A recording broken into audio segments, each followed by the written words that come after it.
읽도록 하겠습니다. 너희는 그 은혜에 의하여 믿음으로 말미암아 구원을 받았으니 이것은 너희에게서 난 것이 아니요 하나님의 선물이라. 행위에서 난 것이 아니니 이는 누구든지 자랑하지 못하게 함이라. 아멘. 생명의 말씀입니다. 특별히 이제 오늘부터 이제 구정 명절이 이제 시작되는데, 하나님께서 2026년도 구정 명절을 통해서 우리 모두 또 가정 가운데 하나님의 은혜와 또 평강이 함께하기를 축복합니다. 한번 옆에 분들 인사하시기 바랍니다. 당신은 축복의 동료입니다. 여러분들이 만나는 사람들마다 하나님 복을 전하게 하시고 또 위로하게 하시고 소망을 인도해 주실 줄로 믿습니다. 특별히 하나님은 오늘 예배를 준비하셔서 우리에게 은혜를 부으시기 위해서 구원의 감격과 기쁨을 다시 회복시키기 위해서 우리에게 하나님께서 예배를 준비하셨습니다. 저는 모태신앙으로 평범하게 신앙생활을 하였습니다. 교회를 다닌 데는 어려움이 없었고 핍박도 없었고 부모님을 따라서 교회에 자연스럽게 다니게 되었습니다. 믿음 생활을 하는 것이 어린 시절부터 하나의 문화가 되었고 습관이 되었습니다. 그런데 어느 날 1980년 7월 10일 교통사고로 죽음을 경험하게 되었습니다. 타고 가던 통학버스가 맞은편에 오던 유조차와 정면 충돌한 즉시 저는 버스 안에서 의식을 잃게 되고 그 순간 무의식 가운데 천국과 지옥을 필름처럼 제가 보게 되었습니다. 내가 살아온 일생이 한순간의 영화 필름처럼 짧은 시간에 돌아가게 되었습니다. 무서운 불구덩이의 지옥도 보게 되었고 천국의 평안함도 보게 되었고 무의식 가운데 하나님께 제가 이렇게 절규했습니다. 하나님, 한 번만 살려주세요. 그러면 제가 바르게 살겠습니다. 그것이 고등학교 1학년 때의 일이었습니다. 얼마 후에 이제 의식이 회복되어서 버스 안에서 뛰어나와서 하천 이제 뚝에서 무릎을 꿇고 사람들이 보든 안 보든 손을 들고 감사하라 내 영혼아 그 찬양을 계속해서 부르고 앰뷸런스 차가 올 때야 비로소 이제 의식이 회복되었습니다.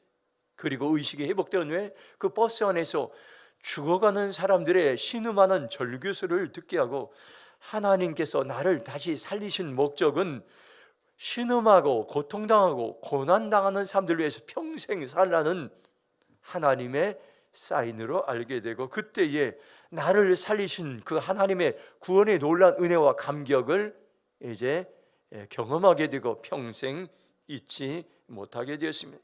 이 시간 저와 여러분에게도 이처럼 하나님께 나를 살리시고 나를 만나신 구원의 감격과 놀라운 은혜가 있는데 이 은혜를 회복하기를 바랍니다. 종교개혁자였던 마틴 루터가 있습니다. 그는 천주교 신부였고 수도사였습니다. 젊은 시절 그는 많은 고민과 방황이 있었습니다. 어떻게 하면은 죄의 문제를 해결할 수 있을까? 어떻게 하면 구원받을 수 있을까?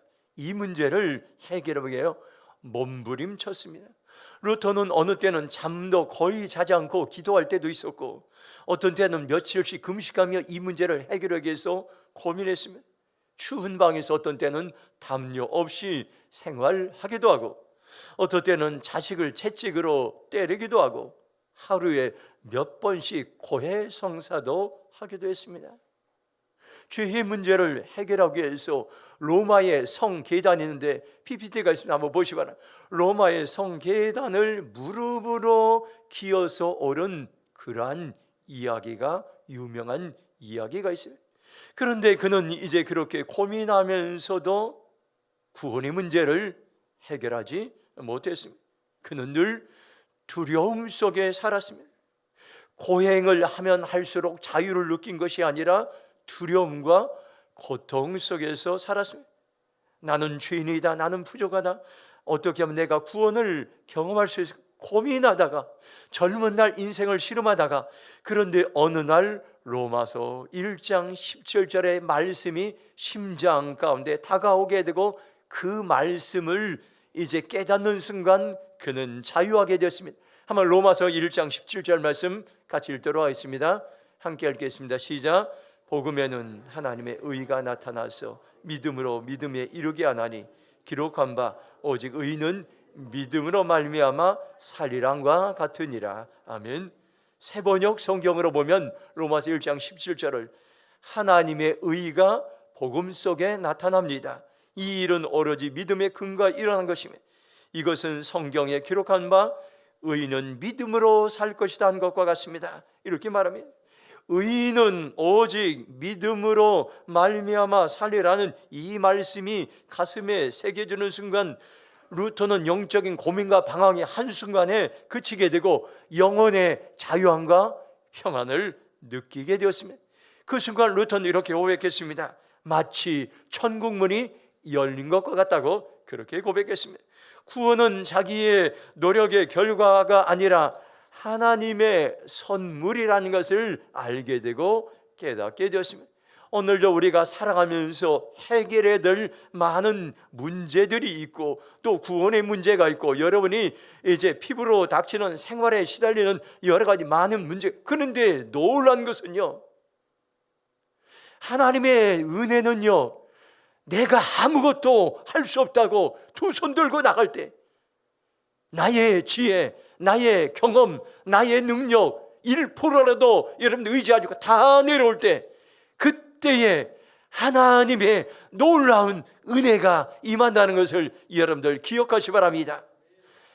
출애굽기 17장 1절에 보면 나는 전능한 하나님이다, 엘샤다이 하나님을 아브라함에게 얘기했어요. 그런데 이 순간은 어떤 순간인가요? 하나님께서 아브라함에게 75살에 너희 이제 아들을 낳게 하리라고 했어요. 그러면 여러분들 이거 나이가 많이 이제 늙었는데 어떻게 하면 이제 더 빨리 한 5년 안에 여러분들 아들 자식을 줘야 되지 않습니까? 그런데 25년이 지나 24년이 지나 99세 때에 이 99세 때는 전혀 소망 1%도 소망이 자식을 낳을 소망이 없습니다. 여러분들 완전히 아브라함은 포기하고 절망해서 이제는 끝이다, 이제는 이 약속의 말씀 이룰 수 없다.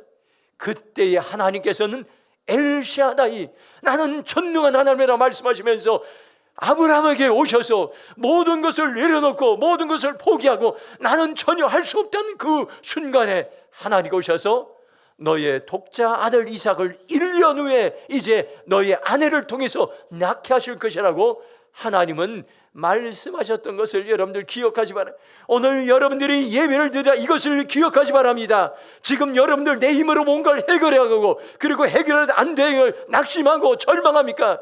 여러분들 신앙의 자리로 가시기 바랍니다. 엘샤다이 하나님을 여러분들 만나시기 바랍니다. 전적인 하나님의 은혜와 구원은 여러분들 우리의 인간의 힘과 우리의 인간의 지혜와 우리의 인간의 방법을 다 내려놓을 때에 하나님께 그때 전적으로 하나님의 놀라운 은혜가 임한다는 것을 오늘 우리에게 말씀해 주고 있습니다. 오늘 저와 여러분들 이 구원도 마찬가지입니다. 우리가 신앙생활을 오래 하다 보면 이런 생각할 수 있습니다. 나는 그래도 열심히 이제 살았고, 나는 그래도 교회 오래 다녔고, 나는 그래도 이제 기도도 많이 하고, 나는 그래도 봉사도 많이 하고, 그래서 나는 괜찮은 사람, 구원받은 사람으로 살아가겠지, 이렇게 생각합니다. 그러나 오늘 성경 말씀은 뭐라고 말씀합니까? 구원은 내가 만들어가는 것이 아니라 하나님은 우리에게 준 선물이라고 말씀하시고, 오늘 이 선물을 다시 한번 여러분들 회복하고 기억하기를 원하는 하나님의 사람으로 살아가기로 합니다. 오늘 저와 여러분들이 말씀을 듣다가 구원의 은혜와 감격과 기쁨이 회복되는 귀한 시간이 되길 주님의 이름으로 축복합니다. 에베소 2장 8절 말씀 한번 같이 읽겠습니다. 함께 읽겠습니다. 시작. 너희는 그 은혜에 의하여 믿음으로 말미암아 구원을 받았으니 이것은 너희에게 난 것이 아니요 하나님의 선물이라. 한번 따라서 하겠습니다. 구원은 하나님의 은혜입니다. 오늘 말씀 보면은 어떻게 우리가 구원받은 삶을 살 수 있을까? 성경은 말합니다. 구원은 사람의 공로나 행위가 선행으로 이루어지는 것이 아닙니다. 현대인의 성경으로 에베소 2장 8절 보면 하나님의 은혜로 그리스도를 믿어 구원을 받았습니다. 그것은 여러분의 힘으로 된 것이 아니라 하나님의 선물이라고 말씀하고 있습니다. 너희는 그 은혜에 의하여, 이 말은 구원은 전적으로 하나님의 은혜에서 출발한다는 것입니다. 사람의 힘으로 만들어낼 수 있는 것이 아닙니다. 하나님의 은혜로 가능합니다. 은혜를 국어사전에서 찾아보니까 고맙게 베풀어주는 도움이나 혜택이다, 이렇게 말합니다. 은혜를 성경이 이렇게 말합니다. 값없이 주는 호의, 받을 자격이 없는 자에게 베푸는 사랑, 조건 없는 선물입니다. 은혜는 무엇입니까요? 내가 받을 자격이 전혀 없는데, 조건도 자격도 되지 않는데 하나님의 사랑으로, 하나님의 선물로 우리에게 구원의 은혜를 베풀어 주시고 우리의 삶의 문제를 해결해 주신다는 것을 여러분들 기억하시기 바랍니다. 구원을 받았어요, 이 말은 완료형 시제입니다. 완료형 시제. 하나님은 나를 위해 이미 구원을 만들어 놓으신 것입니다. 우리가 하나님의 조건 없는 사랑에 믿음으로 반응할 때에, 하나님의 선물에 믿음으로 반응할 때, 감사함으로 반응할 때, 여러분은 구원받은 자로 여러분들 살아갈 수 있음을 오늘 우리에게 말씀해 주고 있습니다. 저와 여러분들 하나님의 자녀가 되기 전에 어떤 모습입니까요? 성경은 말합니다. 에베소서 2장 1절, 그는 허물과 죄로 죽었던 너희를 살리셔. 너희는 누굽니까요? 바로 저와 여러분입니다. 허물은 뭡니까요? 죄와 잘못을 말합니다. 죄와 허물로 인해서 우리는 하나님과 멀어졌고 하나님과의 관계가 단절됐습니다. 그래서 스스로 일어설 수 없습니다. 그래서 우리는 영적으로 죽은 사람이 되었습니다. 죽은 사람은 스스로 살아날 수 없습니다. 전혀 불가능합니다. 그러면 우리를 영적으로 죽게 만드는 죄를 하나님은 무엇으로 말씀합니까요? 에베소서 2장 2절 말씀 한번 같이 읽겠습니다. 함께 읽겠습니다. 시작. 그때 너희는 그 가운데에서 행하여 이 세상 풍조를 따르고 공중의 권세 잡은 자를 따랐으니 곧 지금 불순종의 아들들 가운데서 역사하는 영이라. 성경은 구체적으로 죄가 무엇인가를 말씀하였는데, 하나님의 말씀을 따라 살지 않고 이 세상의 풍조를 따라 사는 것을 분명하게 죄악이라고 말씀합니다. 세상의 유행과 문화와 사상과 이념과 철학을 따라가는 것을 죄악이라고 말씀하고 있습니다. 그리고 공중의 권세를 잡은 자 마귀를 따라 불순종에 사는 것을 죄라고 우리에게 말씀해 주고 있습니다. 이런 모든 죄에서 떠나가시기 바랍니다. 에베소 2장 3절 말씀하고 있습니다. 한번 같이 읽겠습니다. 전에는 우리도 다 그 가운데서 우리 육체의 욕심을 따라 지내며 육체와 마음에 원한 것을 하여 다른 이들과 같이 본질상 진노의 자녀이었더니. 하나님은 죄를 무엇이라고 말씀합니까요? 육체의 욕심을 따라 살아가는 것입니다. 육신의 정력대로 살아가는 것들, 육체와 마음에 원한 대로 살아가는 것을 죄악이라고 말씀. 죄로 인해 우리는 죽을 수밖에 없습니다. 그 놀라운 것은 에베소서 2장 4절 보면 긍휼이 풍성하신 하나님이 우리를 사랑하신 그 큰 사랑을 인하여 우리를 살리셨다고 말씀하고 있습니다. 하나님은 어떤 분입니까요? 저와 여러분에게 긍휼이 풍성하신 분입니다. 긍휼이란 뭡니까요? 마땅히 받아야 할 것들, 심판과 죽음을 받지 않게 하는 것을 긍휼이라고 말씀하고 있습니다. 저와 여러분은 하나님의 긍휼로 인하여 이제 죄로 인한 심판과 죽음으로부터 다시 살아나게 되었습니다. 구원은 여러분들 우리가 먼저 우리의 공로로 구원받은 것이 아니라 하나님의 우리를 찾아오셔서 우리에게 은혜와 긍휼을 베풀어 주셨다는 것을 여러분들 기억하시기 바랍니다. 바로 이것은 전적인 하나님의 은혜입니다. 여러분들 하나님의 자녀가 되고 하나님의 백성이 되고 하나님의 이제 구원받은 백성이 된 것은 우리의 여러분들 노력에, 우리의 공로가 아니면 우리의 선행이 아니라 우리의 업적이 아니라 믿는 자에게 주시는 하나님의 은혜라는 것을 여러분들 기억하시기 바랍니다. 오늘 여기까지 오기까지 많은 여러분들 이제 기도 제목 되어 있습니다. 어떤 사람은 건강의 문제, 어떤 사람은 여러분들 경제적으로 어려운 문제, 어떤 사람은 개인적인 관계의 문제, 어떤 사람은 진로의 문제로 많은 것을 가져. 그런데 여러분들 하나님의 은혜가 임해되면 여러분들 내려놓으시기 바랍니다. 여러분들이 지금까지 쌓아온 지혜, 여러분들의 경험, 여러분들 가지고 있는 그러한 능력을 내려놓을 때에 하나님은 은혜를 베푸신다는 것을 여러분들 기억하시 바랍니다. 그것을 내려놓아야 은혜의 문들이 비로소 열려진다는 것을 오늘 우리에게 말씀해 주겠습니다. 저의 목회를 되돌아볼 때에 하나님의 은혜가 아니면 도저히 목회를 할 수가 없었습니다. 어릴 적에는 말 주변도 없었고 사람들 앞에 서기만 하면 수줍이 많고 목소리가 떨렸습니다. 중학교 시절에는 여학생들이 맞은편에서 오기만 하면 얼굴을 쳐다보지 못하고 부끄러워서 이제 교회 다닐 때도 그 교회 이제 길을 갈 때 피해 다니게 됐습니다. 개척교회를 섬길 때는 목회 천연명 시절에 내가 만일 떨지 않고 두려워하지 않고 100명 앞에 설교를 할 수 있을까? 내가 만일 1000명 앞에 떨지 않고 설교할 수 있을까? 이런 생각을 했던 적도 있습니다. 그런데 부목사로 있던 어느 날 호랑이처럼 무섭고 성격이 불같은 담임 목사님 앞에서 담대하게 설교하라는 성령님이 마음을 부으셔서 그 이후로 제 안에는 담대함이 생기게 됐습니다. 성도들이 오히려 더 많아질 때 떨지 않고 더 강하고 더 담대하게 말씀을 전하게 됐습니다. 그리고 해외 선교여행 가면 더 담대하게 나도 모르게 말씀을 전하는 하나님께서 은혜를 주셔서 더 확신 있게 선교제 가면 선교제에 있는 사람들이 더 친근감이 생기고 그리고 더 말씀을 확신 있게 전하는 놀라운 은혜를 하나님께서 저에게 허락해 주셨습니다. 이처럼 하나님의 은혜는 연약한 사람을 강하고 담대하게 만듭니다. 오늘 저와 여러분들 우리의 죄악으로 죽었던 우리가 여러분들 무엇으로 다시 살아날 수 있고 무엇으로 다시 한번 구원받을 수 있습니까요? 하나님의 긍휼입니다. 하나님의 사랑입니다. 하나님의 은혜임을 여러분들 기억하시기 바랍니다. 하나님은 지금도 우리에게 말씀합니다. 내가 공로가 없어도 내가 자격이 없어도 너는 내 사랑하는 아들이다. 너는 내 사랑하는 딸이다. 내가 이미 값을 치르고 내가 너를 찾고 내가 너를 구원하였다고 말씀하고 있습니다.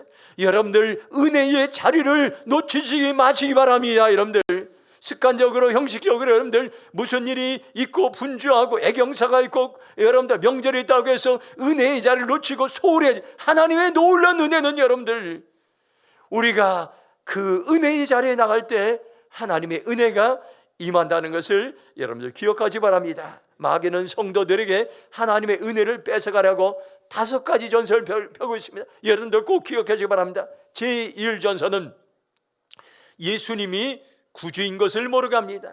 각종 이념과 사상과 철학과 세상 문화를 통해서 예수님을 모르게 만들고 하나님의 은혜를 모르게 만드는 것이 마귀의 첫 번째 여러분들 작전입니다. 두 번째 마귀의 작전은 우리의 신분을 모르게 합니다. 우리가 신앙생활하지만 나의 신분이 무엇인지 모르게 합니다. 나의 정체성을 잃어버리게 합니다. 저와 여러분은 왕같은 제사장이고 하나님의 자녀고 거룩한 백성이고 하나님의 보내신 대사라는 걸 잊어버리고 그냥 마음대로 살게 합니다. 세 번째 마귀의 선서는 사명 따라 살아가지 못하게 합니다. 하나님이 우리에게 이 땅에 태어나 계실 때는 사명을 주셨는데 그 사명을 잃어버리고 여러분들 환경 따라 살아가게 만듭니다. 네 번째 마귀의 전서는 성령의 능력을 의지하지 않게 만듭니다. 사명을 받았는데 내 힘으로 내 지혜로 내 능력으로 살아가게 자꾸 유혹합니다. 성령의 능력을 의지하지 않게 만듭니다. 다섯 번째는 마귀의 오전서는 진흙탕 싸움인 것입니다. 마지막 전서입니다. 여러분들 진흙탕에 빠지면 허우적거리지 않습니까요? 자신의 문제에 빠지게 하고 여러분들 돈 문제, 관계 문제, 건강 문제, 감정에 빠져 살게 하고 기분이 좋을 때는 감정이 올라가고 기분이 나쁘면 감정이 떨어집니다. 그래서 마귀는 여러분들 계속 싸우게 만듭니다. 가정에서도 이제 식구들끼리 싸우게 만들고 여러분들 직장 안에 서로 싸우게 만들고 교회 안에서도 서로 싸우게 만들어서 힘을 다 빼앗아 갑니다.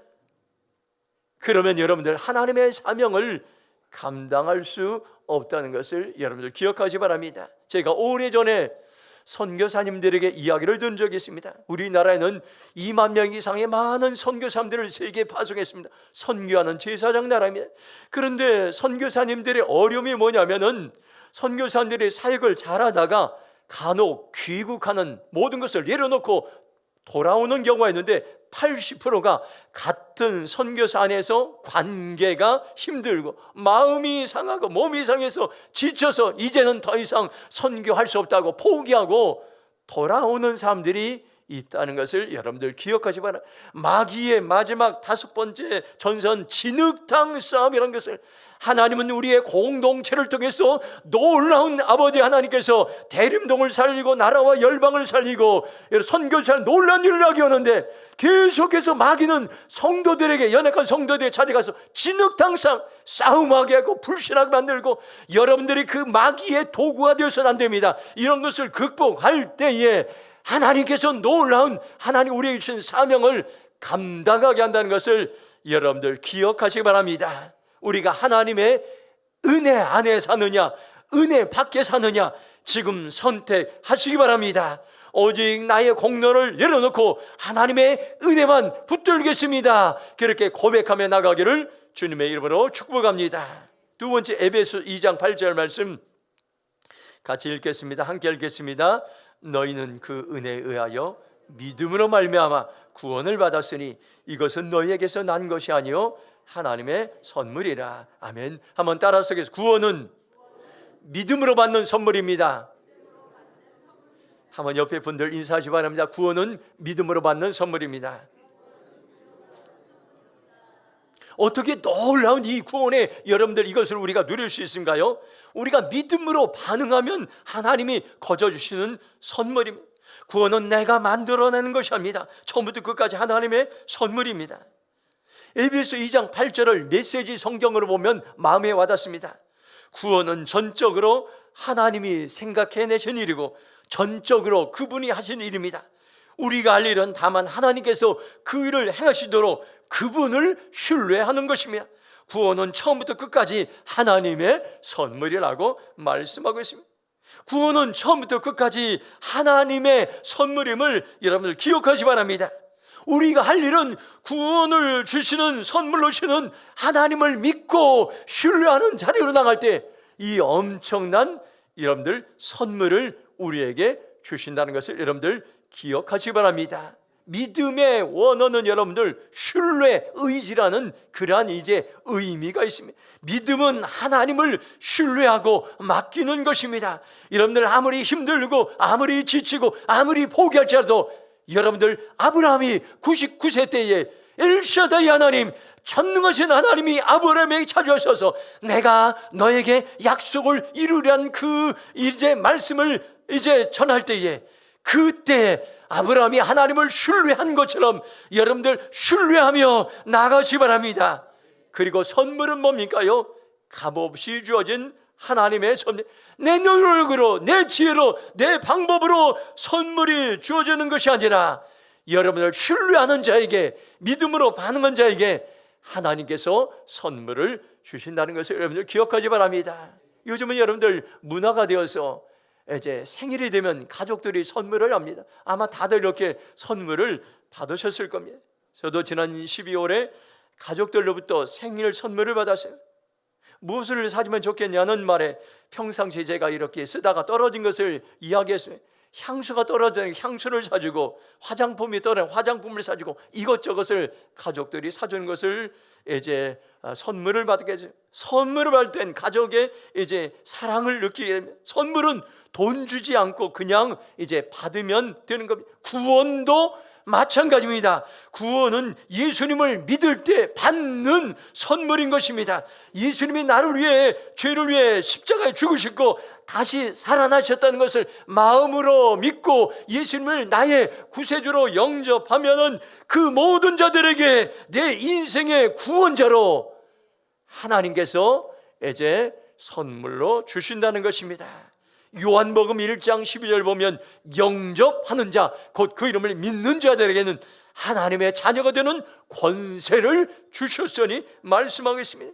영접한다는 것은 예수님을 내 인생의 주인으로, 예수님을 내 인생의 구원자로, 예수님을 이제 내가 받아들이고 내 힘, 내 지혜, 내 방법을 내려놓고 예수님을 구원자로 모셔드리고 예수님을 붙들면은 그 가운데 하나님의 자녀가 된 놀라운 권세를 우리에게 부어주신다는 것을 여러분들 기억하시 바랍니다. 어떤 사람이 깊은 바다에 빠졌다고 생각해 보시면 구조대가 밧줄을 던집니다.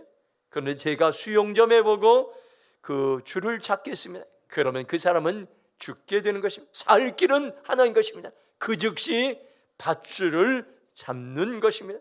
구원의 밧줄을 잡는 것이 바로 믿음인 것입니다. 생명줄의 밧줄을 잡는 것이 여러분들 믿음이고 놀라운 하나님의 선물이 있음을 여러분들 기억하지 바랍니다. 내가 부족해서 좀 더 잘하고 나중에 받겠다고 하는 것은 여러분들 교만인 것입니다. 지금 여러분들 하나님께서는 이 놀라운 구원의 선물, 이 구원은 여러분들 여러 가지가 있습니다. 우리가 하나님의 자녀가 되고 천국 백성이 된 것이 구원의 기본이지만 내 의식주 문제, 내 경제 문제, 내 건강 문제 모든 것이 하나님께 해결해 주는 구원의 영역에 속할 수 있다는 것을 여러분들 기억하시기 바랍니다. 제가 지난주 토요일에 특별한 여러분들 위로 예배를 다녀온 적이 있습니다. 대림교회 고 이현우 원로장로님의 위로 예배에 참여해서 말씀을 전하고 있습니다. 이 장로님은 대림교회 개척 멤버이시고 1976년에 장로 안수를 받고 50년 동안 장로로 섬겼습니다. 참으로 귀합니다. 나이는 99세였는데 대림교회 담임 목사님이 미국 집회를 가셔서 제가 대신 감리사로서 위로 예배를 인도하였습니다. 그런데 10년 전에 유언장을 쓰셨습니다. 내가 죽으면 슬프게 장례식을 치르지 말고 천국 입성을 하니 기쁨으로 장례를 치르고 시신은 대학병원에 기증하고 만일 의식을 잃으면 연명 치료하지 말라고 부탁하고 조의금도 받지 않으셨습니다. 건강하실 때는 오랫동안 교회에서 성도들에게 구원론의 말씀을 가르치고 구원의 확신을 가지시고 구원을 많은 사람들에 전하다 하늘나라에 가셨습니다. 일반 사람들의 장례와는 전혀 다른 분위기였습니다. 말씀을 전한 저에게도 장례식에서 은혜가 되었습니다. 구원받은 사람의 장례는 위로가 있고 천국 소망이 있고 슬프거나 우울하지 않고 기쁨과 감사가 넘친다는 사실을 발견하게 되었습니다. 이처럼 구원은 참으로 소중합니다. 그러나 구원은 사람의 힘으로 사람의 능력으로 되는 것이 아니 믿는 자에게 주시는 하나님의 놀라운 여러분들 선물이라는 것을 여러분들 기억하시고 믿음으로 받는 구원의 선물을 사모하시기 바랍니다. 에베소 2장 9절 말씀 한번 같이 읽도록 하겠습니다. 시작.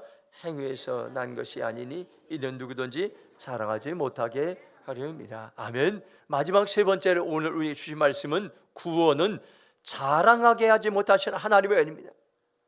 하나님의 은혜로 주신 구원의 선물은 사람의 선행으로, 사람의 행위로, 사람의 공로로 된 것이 아니므로 누구도 자랑할 수가 없습니다. 공동번역으로 에베소서 2장 9절을 보면 이렇게 구원은 사람의 공로로 이루어지는 것이 아니기 때문에 아무도 자기 자랑을 할 수 없을 것입니다. 이렇게 말씀하고 있습니다. 자랑하다 이 말의 원어 의미는 자기 공로를 드러내다, 스스로 높이다는 그런 뜻이 있습니다. 왜 하나님은 구원을 은혜로 주셨습니까요? 저와 여러분의 교만을 알기 때문입니다. 우리는 살아가면서 자기 공로를 드러내고 자기를 자랑하고 자기를 스스로 높이러 가는 연약한 모습을 가지고 살 때가 많습니다. 그런데 사도 바울은 말합니다. 나는 자랑할 것이 전혀 없다고 말씀합니다. 왜 그렇습니까요? 하나님이 하셨기 때문입니다. 하나님이 구원을 선물로 주셨기 때문입니다. 하나님이 은혜를 부어 주셨기 때문에 나는 전혀 자랑할 것이 없다고 그는 고백했습니다. 여러분들 오늘 우리는 다시 한번 기억하시기 바랍니다. 예수님의 십자가의 보혈의 피를 믿어 나는 천국 백성이 되고 하나님의 자녀가 되었고 천국의 이제 소망을 가지게 되었다는 것을 여러분들 기억하시기 바랍니다. 십자가 앞에서 우리는 모두가 주인입니다. 자랑할 것이 없습니다. 모두가 여러분들 하나님의 은혜라는 것을 여러분 기억하시고, 오늘 이 시간에 여러분들 하나님의 은혜를 마음껏 부어주길 원하십니다. 마음의 문을 열고 하나님의 은혜를 받아들이시기 바랍니다. 하나님은 오늘 우리에게 풍성한 은혜를 부어주신다는 것을 여러분들 기억하시기 바랍니다. 우리가 신앙생활 오래 할수록 주의해야 할 것이 있습니다. 은혜를 당연하게 여길 때가 많습니다. 우리는 은혜가 아니면 한 시간도 우리의 힘으로 살아갈 수가 없습니다. 은혜가 아니면 여러분들 먹을 수도 없습니다. 하나님의 은혜가 아니면 걸어 다닐 수도 없습니다. 하나님의 은혜가 아니면 우리가 일할 수도 없습니다. 우리가 가장 여러분들 당연하게 여기는 것들, 숨을 쉬고 먹고 자는 것, 일상생활이 모두가 여러분들 하나님의 은혜라는 것을 여러분들 기억하시기 바랍니다. 우리가 지금 평범하게 누리고 살아가는 것을 누리지 못해서, 먹고 마시지 못해서 병상에서 신음하며 고통당하는 사람들이 우리 주위에 얼마나 많이 있습니까요? 우리는 하나님 앞에 아무것도 자랑할 수가 없다는 것을 여러분들 기억하시기 바랍니다. 오늘 저와 여러분들이 다시 한번 구정 명절을 맞이하면서 여러분들 하나님의 은혜 앞에 감사함으로 나가시고 하나님의 은혜를 기억하시기 바랍니다. 오늘 말씀을 정리하면, 한 문장으로 말씀하면, 구원은 내가 만든 것이 아니라 하나님의 주신 선물이고 하나님의 은혜입니다. 한번 따라서 하겠습니다. 구원은 내가 만든 것이 아니라 하나님이 주신 선물이고 하나님의 은혜입니다. 아멘. 어떤 사람은 믿음으로 받아들이는 새 풍성한 은혜가 임할 것이고 풍성한 선물이 임할 것입니다. 전적인 은혜고 전적인 선물이고 자랑하지 못하게 하는 하나님의 은혜라는 것을 여러분 기억하시고 믿음으로 이 시간 선포하시기 바랍니다. 나는 하나님의 은혜로 구원받았습니다. 나는 믿음으로 구원의 선물을 받았습니다. 나는 하나님의 은혜만을 자랑하겠습니다. 그렇게 선포하고 주님 앞에 나가기를 주님의 이름으로 축원합니다. 이 시간 나 같은 죄인 살리신 결단의 찬양 함께 부르고 합심으로 동성으로 기도하겠습니다.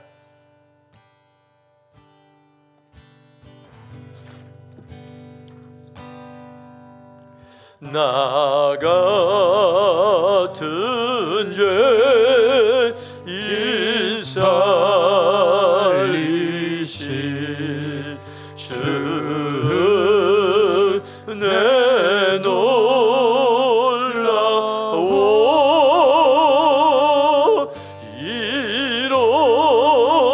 이뤘던 생명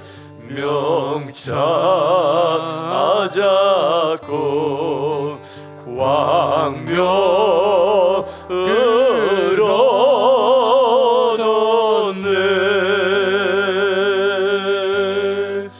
큰 죄악에서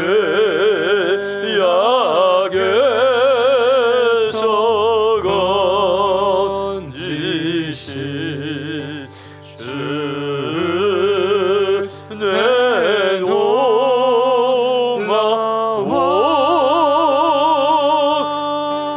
나 처음 믿은 그 시간 귀하고 귀한 우리 두 손 들고 찬양하겠습니다. 이제껏 내가 산 것도 이제껏 내가 산 것도 주님의 은혜로 또 나를 장차 본향에 인도해 주시리. 거기서 우리 영원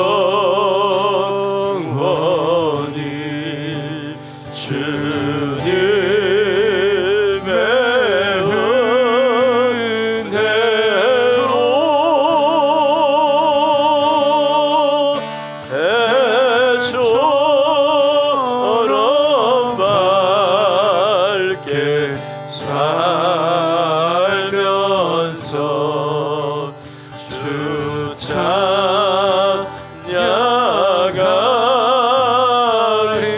주 찬양하리라 주 찬양하리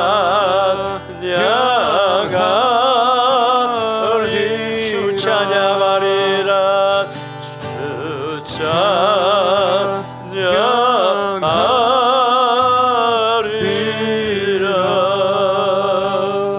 오늘 말씀 붙잡고 기도하겠습니다. 하나님 찬양의 고백처럼 구원은 하나님의 선물이고 하나님의 은혜입니다. 지금 내가 살아있는 것도 하나님의 은혜입니다. 숨쉬는 것도 하나님의 은혜입니다. 먹고 마시고 자는 것도 하나님의 은혜입니다. 다시 한번 구원받은 하나님의 백성으로서 아버지 하나님, 내가 하나님의 은혜를 기억하며 주님 앞에 나가기 원합니다. 주여, 오늘 이 시간에 풍성한 은혜를 부으시고 구원의 감격과 기쁨을 다시 한번 회복시켜 주시옵소서. 주를 찾아 동서로 기도하며 나있습니다. 주여, 아버지 하나님 감사합니다. 하나님 감사합니다. 오늘 우리에게 아버지 구원의 놀란 감격과 은혜를 부어줌을 감사합니다. 하나님의 은혜와 하나님의 선물을 기억하면서 아버지 하나님, 우리에게 형식적인 신앙들, 습관적인 신앙에서 다시 한번 구원의 감격과 기쁨으로 나갈 수 있도록 성령님 도와주시옵소서. 성령님 붙잡아 주시옵소서. 성령님 은혜 내려주시옵소서. 은혜 내려주시옵소서. 우리를 살리시고 우리를 고치시고 우리를 만지시고 구원의 놀라운 은혜 감격의 자리로 나가게 합니다. 하나님의 은혜로 구원받았습니다. 믿음으로 구원받았습니다. 하나님의 은혜만을 아버지 하나님 자랑하기로 결정합니다. 구원의 감격과 은혜를 부어 주시옵소서. 하나님 감사합니다.